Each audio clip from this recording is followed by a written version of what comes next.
dear students. In our previous video, we discussed about male reproductive part of a flower, that is androecium. In this part, we will discuss about the female reproductive part of a flower, that is gynoecium. And when we talk about gynoecium, the picture which comes to our mind is of pistil, because pistil is the female part of the flower. Gynoecium may consist of a single pistil, that is monocarpellary, और may have more than one pistil, that is multicarpellary. और जैसा कि नाम से ही पता चल रहा है, मोनो मीन्स सिंगल, तो अगर सिंगल पिस्टिल प्रेजेंट होगा then it is called monocarpellary, और अगर एक से ज़्यादा पिस्टिल प्रेजेंट होगा then it is called multicarpellary. And if the condition is multicarpellary, pistil may be fuse together और दे मे बी फ्री. तो हम इसको कैटेगराइज कर सकते हैं मल्टीकार्पलरी कंडीशन को, दे मे बी फ्यूज्ड और दे मे बी फ्री. क्योंकि फ्यूज्ड के लिए हम वर्ड यूज करते हैं सिन, तो हम ये टर्म यूज कर सकते हैं कि if pistils are fused then they are called syncarpous, and if they are free then they are called apocarpous. Apo means free. तो हमको यहाँ पे डायग्राम में भी दिखाई दे रहा है, यहाँ पे जो पिस्टल हैं वो फ्यूज हो गई हैं, हमें दिखाई नहीं दे रही हैं अलग अलग. तो ये जो कंडीशन है ये है सिन कार्पस, और यहाँ पे हम देख रहे हैं कि जो पिस्टल्स हैं वो सब फ्री हैं अलग अलग, then this condition is called apocarpous. If we look at the structure of pistil, then each pistil has mainly three parts, that is stigma, style and ovary. The stigma serve as a landing platform for pollen grains. The style is the elongated slender part beneath the stigma. The basal part of the pistil is the ovary. Inside the ovary is a ovarian cavity. ये जो आपको दिखाई दे रही है अंदर की जो cavity है, this is called ovarian cavity or locule. The placenta is located inside the ovarian cavity, or placenta is the point of attachment of ovule to ovary. Arising from the placenta are the megasporangia, commonly called ovules. तो pistil में हमने देखा stigma, style, ovary, और अंदर का जो पूरा space है वो है ओवेरियन कैविटी और लोक्यूल, और ये जो है point of attachment of ovule to ovary is called placenta. और ये आपको दिखाई दे रहा है पूरा ओव्यूल, या फिर हम कह सकते हैं मेगास्पोरेंजियम. कुछ प्लांट्स में ओव्यूल सिंगल भी होता है जैसे कि वीट, पैडी एंड मैंगो, और कुछ में ज़्यादा ओव्यूल प्रेजेंट होते हैं like papaya, watermelon and orchid. So let's have a look at the structure of microsporangium, that is ovule. If we look at the structure of a typical angiospermic ovule, then it is a small structure attached to the placenta by means of a stalk called funicle. The body of the ovule fuses with funicle in a region called hilum. Thus we can say that hilum represents the junction between the ovule and the funicle. Each ovule has one or more protective envelopes, that is outer integument and inner integuments. Integuments encircle the nucellus except at the tip where a small opening called micropyle is organized. यहाँ पे integument आपको नहीं दिखाई दे रही है, बाकी पूरे में इंटेग्यूमेंट है. ये जो पार्ट है पूरा ये न्यूसिलस है. एक क्वेश्चन हमारे दिमाग में आता है कि यहाँ पर जो इंटेग्यूमेंट है वो क्यों नहीं है. तो हम देख रहे हैं कि ये जो एंड है ये माइक्रोपाइलर एंड है, और यहाँ से पोलन ट्यूब की एंट्री होगी, इसलिए यहाँ पर हमको इंटेग्यूमेंट नहीं दिखाई दे रही है. Opposite to the micropylar end is the chalazal end, representing the basal part of the ovule. Enclosed within the integument is a mass of cell, or we can say parenchymatous cell, called the nucellus. Cells of nucellus have abundant reserve food material. Can you think why? It provides nutrition to the embryo till the formation of endosperm occurs. Located in the nucellus is the embryo sac और female gametophyte. आपको ये याद रखना है कि embryo sac को हम female gametophyte बुलाते हैं. Ovule generally has a single embryo sac formed from a megaspore. So the question is how this embryo sac is formed, and for understanding this let's have a look at the process of megasporogenesis.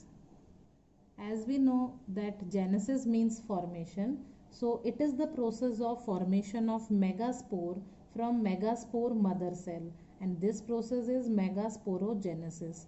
इसके structure के लिए हम ये देख रहे हैं कि जो माइक्रोपाइलर एंड है वहाँ पर जो न्यूसिलस के सेल हैं उसमें से कोई भी सेल डिफ्रेंशिएट होकर मेगास्पोर मदर सेल की तरह बिहेव करने लग जाएगा। और ये जो मेगास्पोर मदर सेल है, it is a large cell containing dense cytoplasm and a prominent nucleus. The MMC undergoes meiotic division. और हमें पता है कि मियोटिक डिवीजन से क्या होता है, जो मेगास्पोर मदर सेल है जो डिप्लॉइड है वो हेप्लॉइड कंडीशन में कन्वर्ट हो जाएगा। और मेगास्पोर मदर सेल से पहले 2 सेल मियोसिस 1 में और फिर 4 सेल मियोसिस 2 में फॉर्म हो जाएंगे। तो हम देख रहे हैं कि मेगास्पोर मदर सेल में मियोसिस हुआ और वो कन्वर्ट हो गया मेगास्पोर टेट्राड में। In a majority of flowering plant, one of the megaspore is functional while other 3 degenerate. This method of embryo sac formation from a single megaspore is termed as monosporic development. क्योंकि आपने देखा कि ये जो 4 cell हैं इसमें से सिर्फ एक फंक्शनल होगा और बाकी तीनों डीजेनरेट हो जाएंगे, तो इसे हम बुलाते हैं monosporic development.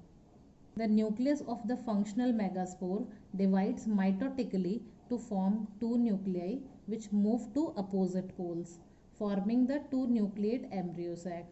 2 more sequential mitotic divisions result in formation of 4-nucleate condition and later the 8-nucleate stage of the embryo sac.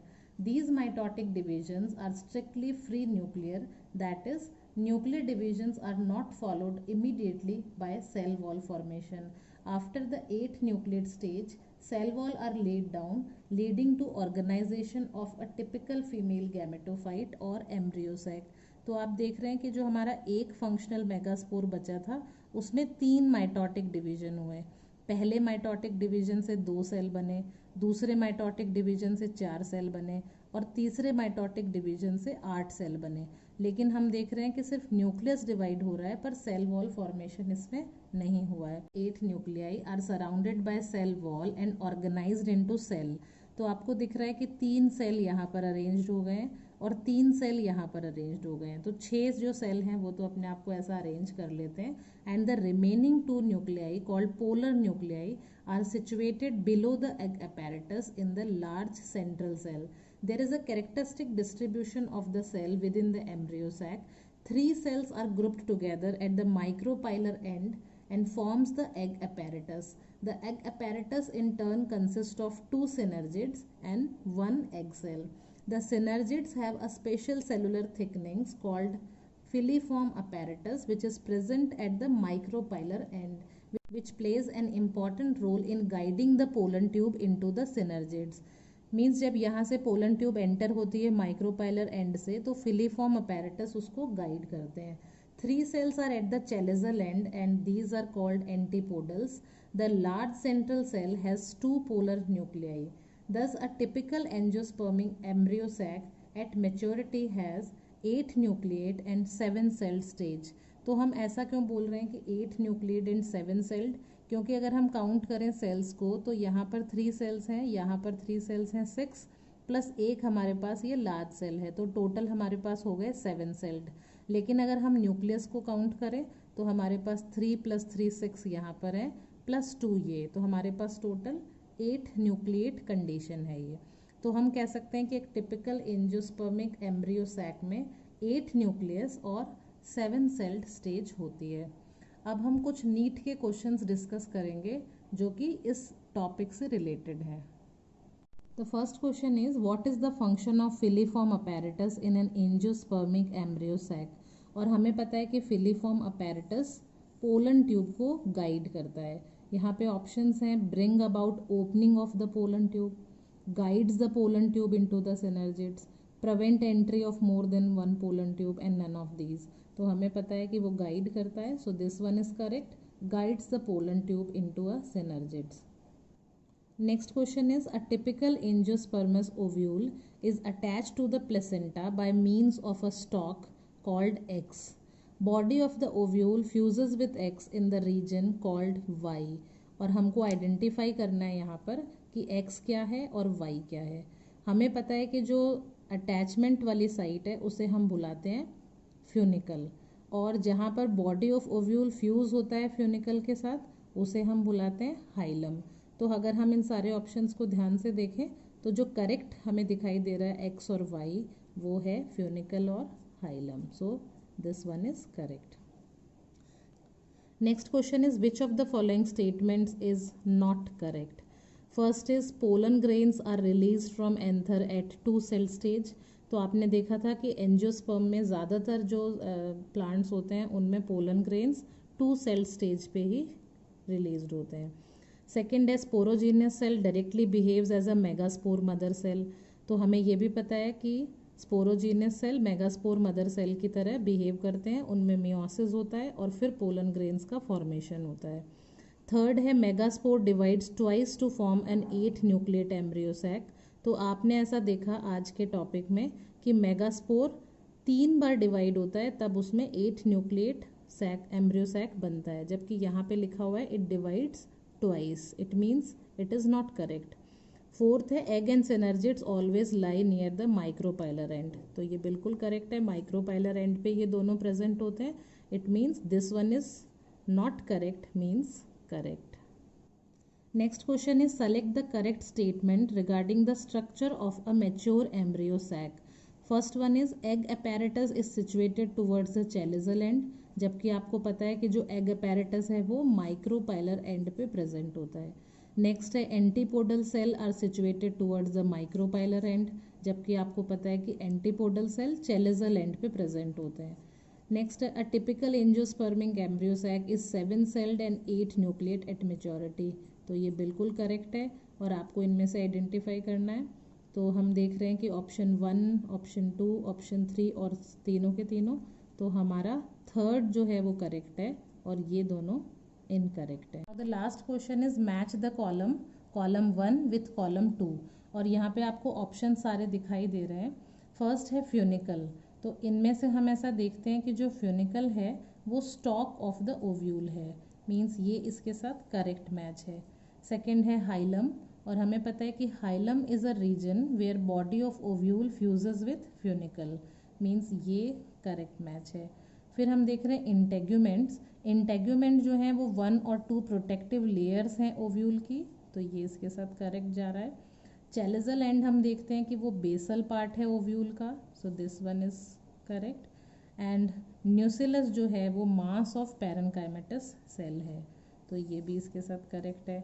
और ये सारे ऑप्शंस हम देख रहे हैं कि ऑप्शन नंबर बी में करेक्ट मैच हो रहे हैं. So thank you very much, and we will continue with chapter 2 in our next video.